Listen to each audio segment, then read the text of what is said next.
Le secrétaire général assiste à la cérémonie célébrant le 80e anniversaire du département général de la politique de l'armée populaire vietnamienne. Grâce à l'augmentation de la demande, les exportations de fruits et légumes du Vietnam ont atteint un niveau record en 11 mois. Le secteur forestier vietnamien adopte progressivement de nouvelles technologies pour améliorer la gestion des forêts et la prévention des incendies.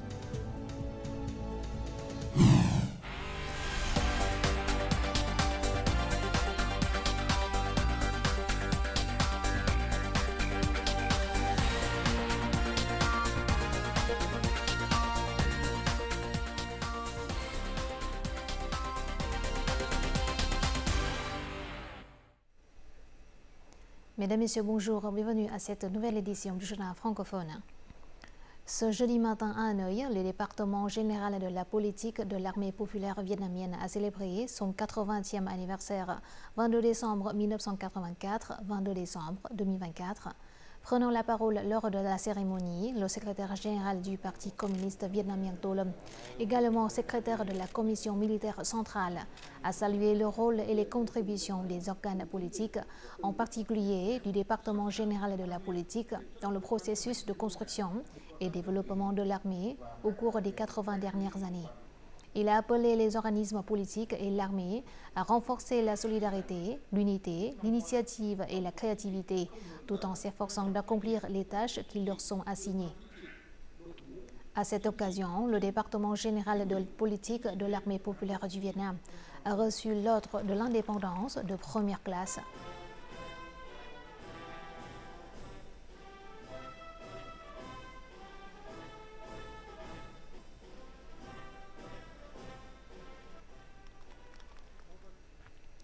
Le président de la République, Luong Quang, a tenu ce jeudi à Hanoï une séance de travail avec le ministère des Affaires étrangères. Il a salué les réussites diplomatiques du Vietnam depuis le 13e congrès national du Parti communiste vietnamien, malgré un contexte mondial et régional marqué par de nombreux défis. Selon le chef de l'État, la diplomatie vietnamienne a contribué de manière significative à renforcer la position et le prestige du pays, tout en lui permettant d'élargir ses relations avec les pays voisins et d'autres partenaires régionaux et internationaux. Alors que 2025 marquera le 80e anniversaire de la création du secteur diplomatique vietnamien, le président a encouragé le ministère des Affaires étrangères à organiser des activités significatives pour célébrer cet événement.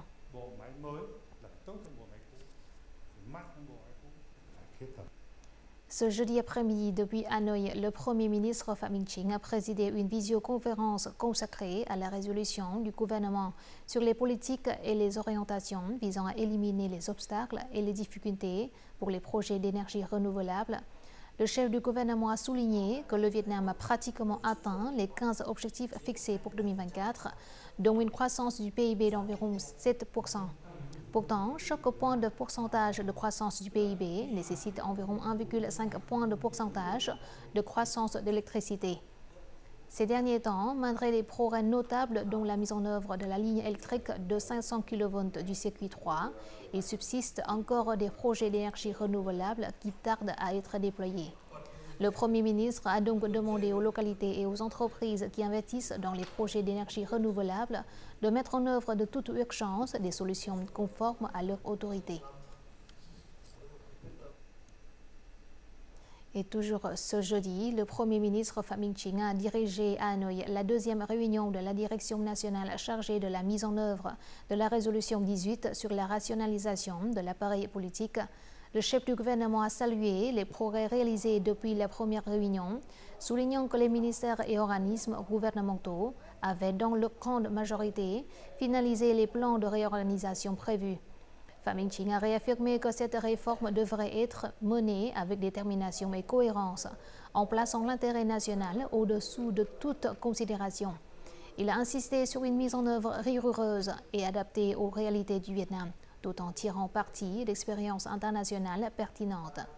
Le Premier ministre a également mis en garde contre toute forme de favoritisme ou de manipulation dans le processus de réorganisation, tout en demandant une transparence totale.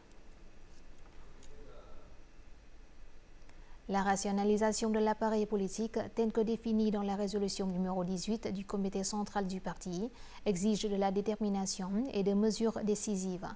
L'expérience du ministère de la Sécurité publique met en évidence le rôle crucial des responsables et des membres exemplaires du parti dans ce processus.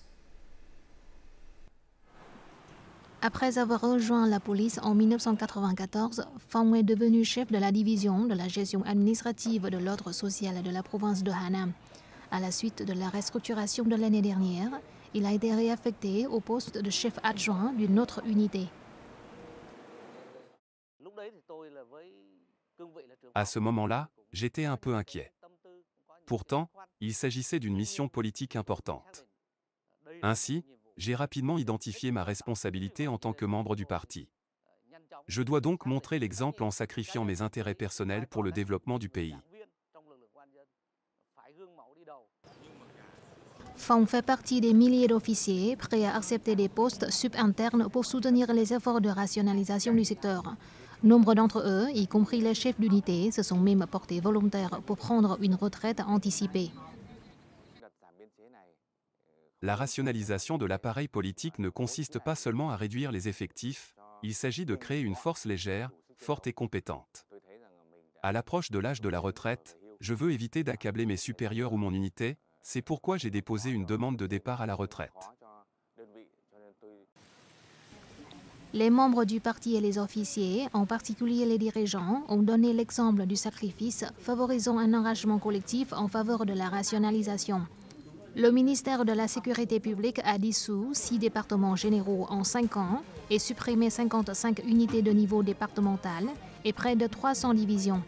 La police locale a fusionné 20 unités, réduisant ainsi plus de 500 unités de niveau départemental et 1000 points focaux de niveau équipe.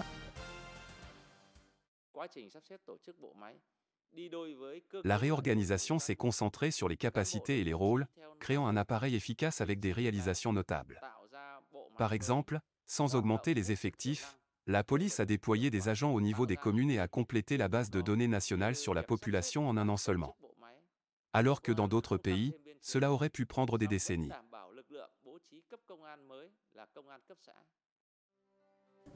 La rationalisation de l'appareil politique est sans aucun doute un défi, mais l'expérience montre que le succès est au rendez-vous lorsque les officiers, les membres du parti et surtout les dirigeants montrent l'exemple.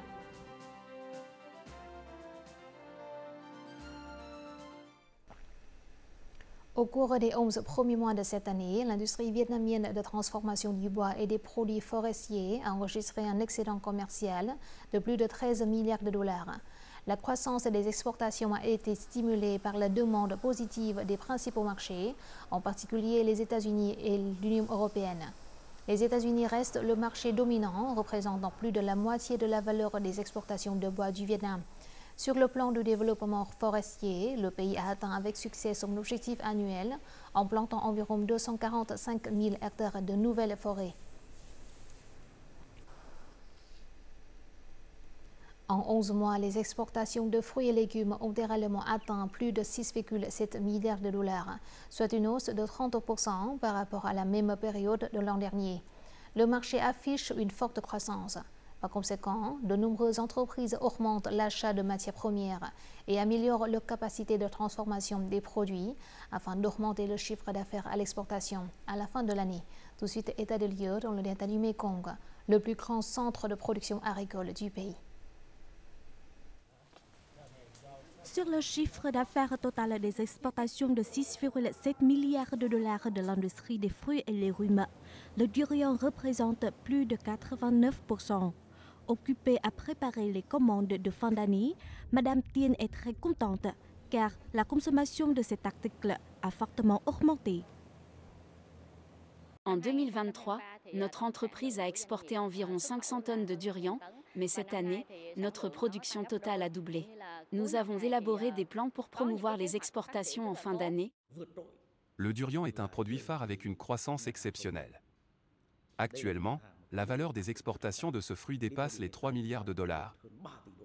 Actuellement, les usines de fruits et légumes du delta du Mekong intensifient la transformation en profondeur de leurs produits. Diversifier les produits d'exportation plutôt que les produits frais et bruts est la solution choisie par de nombreuses entreprises. Au lieu de vendre des fruits frais à d'autres marques pour les reconditionner, les entreprises vietnamiennes peuvent également transformer leurs propres produits. C'est pourquoi notre entreprise a créé des jus de fruits en bouteilles et les exporter vers les marchés internationaux. Nous nous concentrons sur l'investissement dans la transformation en profondeur. Cela contribue non seulement à une consommation durable des produits agricoles, mais augmente également la valeur des exportations et garantit la stabilité du secteur agricole. Actuellement, les usines capitalisent également sur le vaste potentiel du marché musulman, avec une population d'environ 2 milliards d'habitants. Grâce aux efforts des agriculteurs et des entreprises, les exportations du secteur des fruits et légumes devraient continuer à croître et atteindre de nombreux records dans un avenir proche. La fin de l'année est le moment où les salariés attendent avec impatience les primes en guise de reconnaissance de leur effort tout au long de l'année. À l'heure actuelle, un certain nombre d'entreprises ont annoncé des primes du TET grâce à la reprise des marchés d'exportation et nationaux et à l'augmentation des revenus. Le montant des primes montre de nombreux signaux positifs. En fin d'année, cette entreprise de confection a reçu de nombreuses commandes, ce qui a permis d'augmenter les revenus des travailleurs. Le plan de prime de l'entreprise reste le même, allant de 15 à 18 millions de dong par personne, selon le poste, à l'exclusion du 13e mois de salaire. Nous n'avons pas encore annoncé la prime, mais nous nous attendons à ce qu'elle soit bien meilleure que l'année dernière. Pour les industries à forte intensité de main-d'œuvre telles que le textile, l'habillement et les chaussures, la prime du TET de cette année devrait augmenter de 7 à 15% en raison de l'augmentation du nombre de commandes. Selon les entreprises, les primes du TET vont de 1 à 3 mois de revenus. En période de difficultés économiques, le niveau des primes de l'industrie sera probablement le même que l'année dernière. Dans tout le pays, la situation de l'emploi s'est améliorée au cours des derniers mois de l'année, de sorte que les primes du TET dans tous les secteurs ont augmenté par rapport à l'année précédente. Selon l'évaluation de la Confédération générale du travail du Vietnam, les primes du TET dans les secteurs du textile, de l'habillement et de la chaussure, des transports, ont augmenté par rapport à l'année dernière. Mais les secteurs liés aux matériaux de construction n'ont pas augmenté comme prévu. En raison des différents taux de croissance, chaque secteur a sa propre augmentation ou diminution des primes. Pour garantir les droits des travailleurs, le ministère du Travail, des Invalides de guerre et des Affaires sociales, ainsi que la Confédération générale du travail du Vietnam, ont publié un document demandant aux entreprises d'élaborer un plan pour calculer et équilibrer la prime syndicale du Nouvel An lunaire 2025. Notre journal continue avec les taux de change et l'indice de la bourse du Vietnam.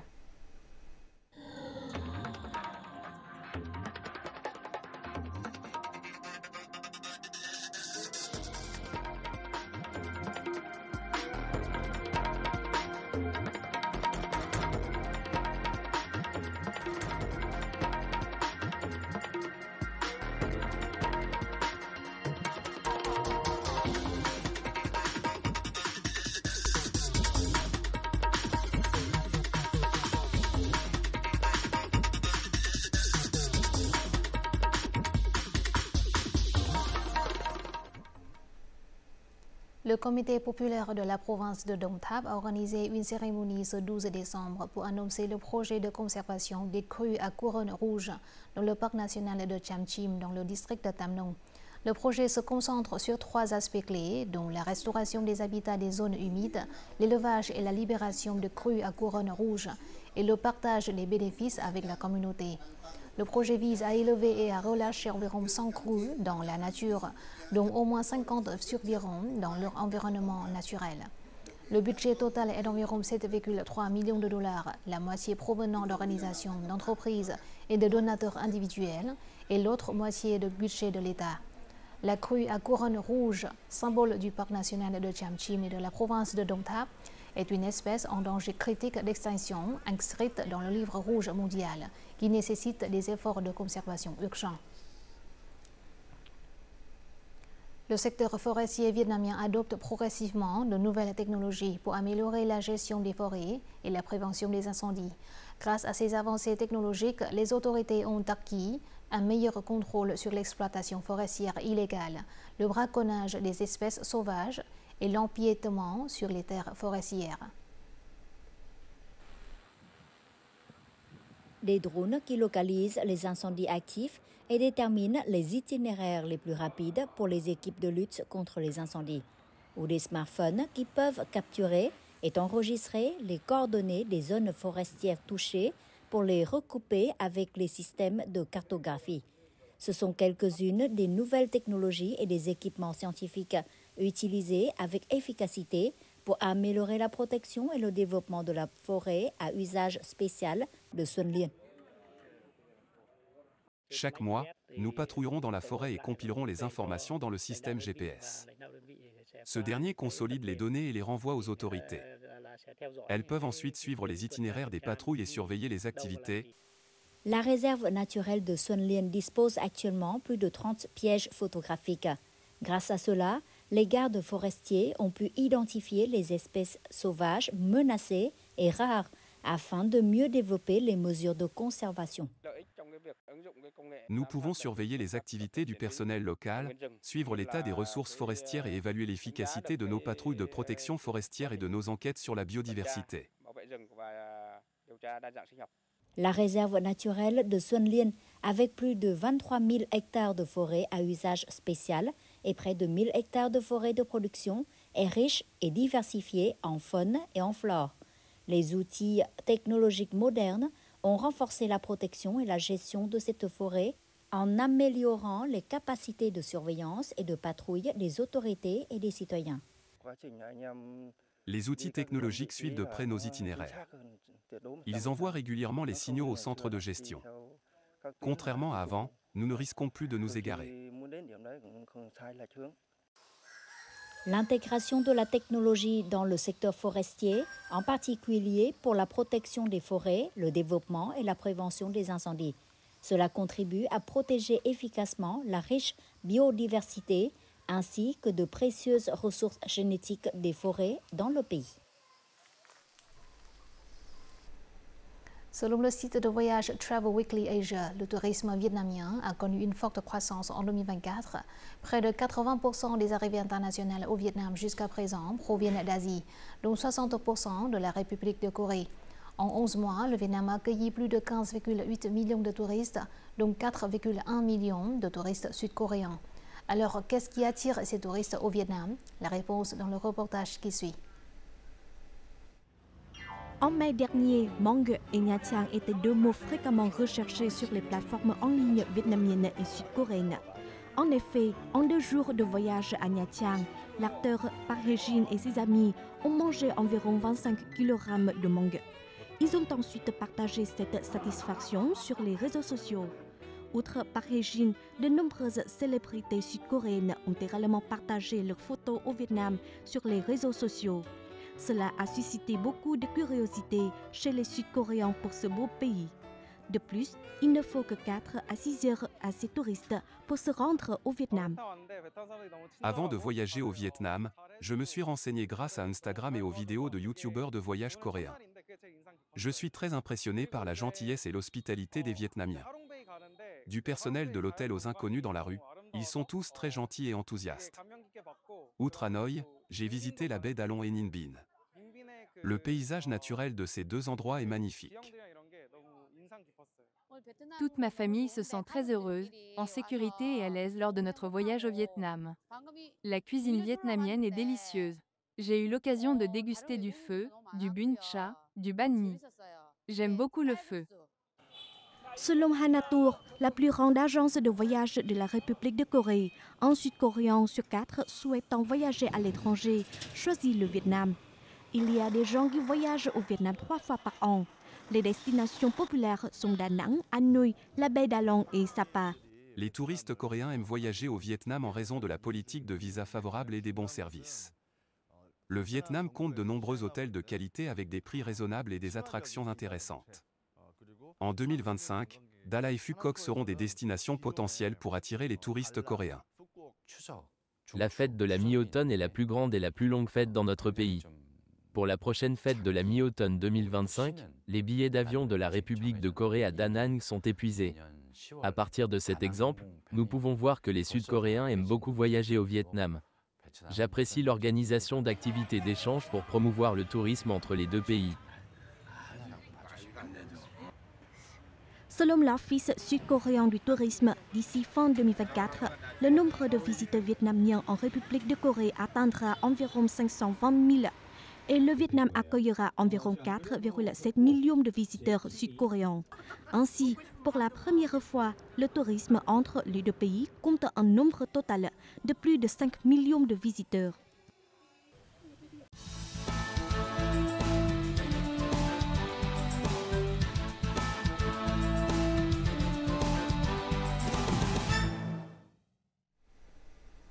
Da Nang et Hoi An au centre du Vietnam sont des destinations touristiques incontournables pour les touristes nationaux et étrangers. Ces deux villes figurent toujours dans les classements des sites de voyage. Les paysages à la fois classiques et modernes attirent toujours l'attention des touristes. C'est une destination idéale pour découvrir la convergence unique des cultures Est-Ouest au Vietnam. Tout de suite, une visite guidée.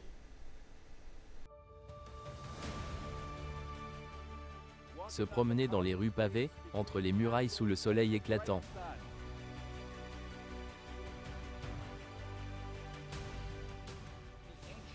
La beauté, les taches de mousse sur chaque brique et les rangées d'arbres. Rejoignez-nous pour un voyage dans le temps, marqué par les cultures de l'Orient et de l'Occident. Tout y converge ici, au Vietnam.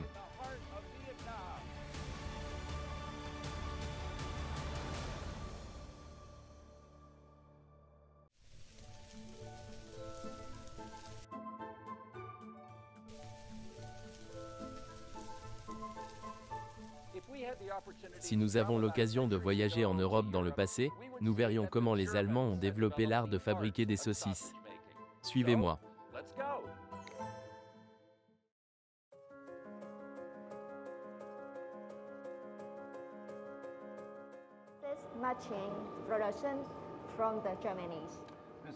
C'est un procédé de fabrication allemand?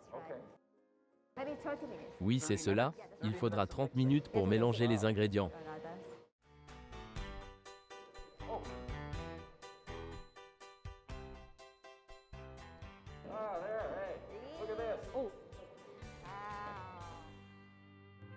En vous arrêtant à un petit coin de rue, vous croiserez des artistes de rue.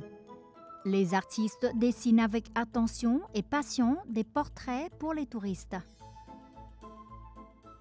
Je suis très enthousiasmé par cette activité et j'ai passé un bon moment ici. De nombreux touristes s'arrêtent pour admirer et regarder l'artiste dessiner.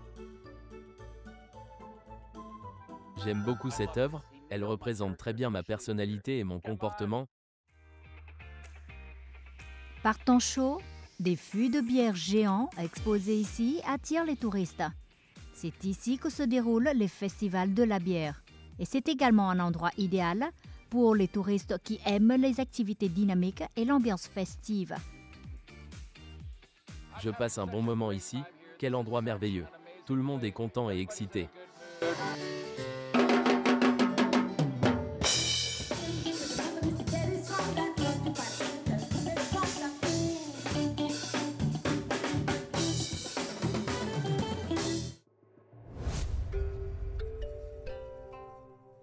La machine à voyager dans le temps m'a emmené dans un autre espace. Et bienvenue à Hoi An. La vieille ville de Hoi An est située dans la province de Quang Nam, au centre du Vietnam, sur la rive nord de l'embouchure du fleuve Thu Bon. Hoi An constitue un exemple exceptionnel, bien préservé, qu'une cité qui fut un port marchand d'Asie du Sud-Est du 15e au 19e siècle. Cet endroit est devenu à cette époque le port de commerce international le plus fréquenté d'Asie du Sud-Est. Cette ville est un reflet du mélange des cultures indigènes et étrangères, principalement chinoises et japonaises, et plus tardivement européennes. qui a donné naissance à ce vestige unique.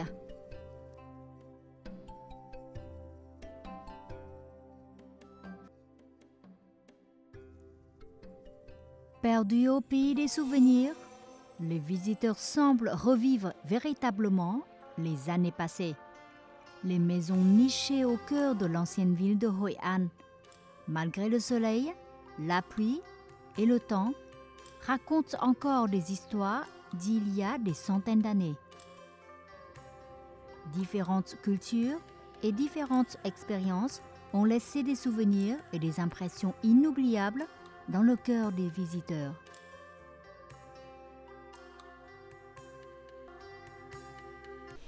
Découvrons les prévisions météo dans les principales villes du Vietnam.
C'est la fin de notre journal francophone. Merci de votre attention. Afin de regarder en ligne les émissions de la chaîne VTV4, veuillez consulter le site web apparu à l'écran.